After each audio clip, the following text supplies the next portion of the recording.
Fekete kesztyű. Ez meg ki? Ez a két kéz, látod?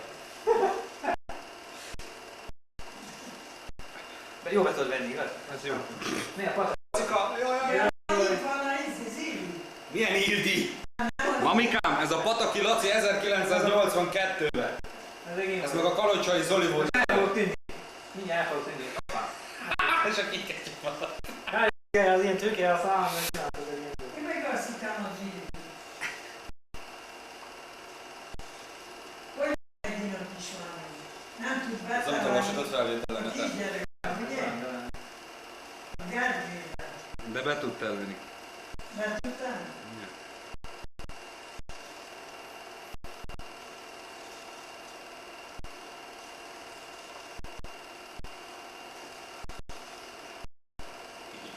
Te Csabi, ezt csinálok zerindallal. Te fogsz szartörözni. Köszöni szépen, jól megy. Nagyon szorgalmasan tanul. Tényleg? Ja. Jó. A dolgai mama szoktam. Ebben ott van a délután. Köszönjük szépen, az is jó. Mert én nálam nem volt. Már nagyon régen. 2 éve. Kalocsai Zoli, ez is elköltözött, ez nem is tudom volna. Pesten. Pesten? Igen, sugált azt haza találkoztam. Én az öcsét szoktam néha látni. Picit? Ja. Nem hiszem, hogy kanasztáztunk fennállni, de nem jártad a kanasztázt. Hova? Kártyázni, de nem jártad. Nem, nem volt.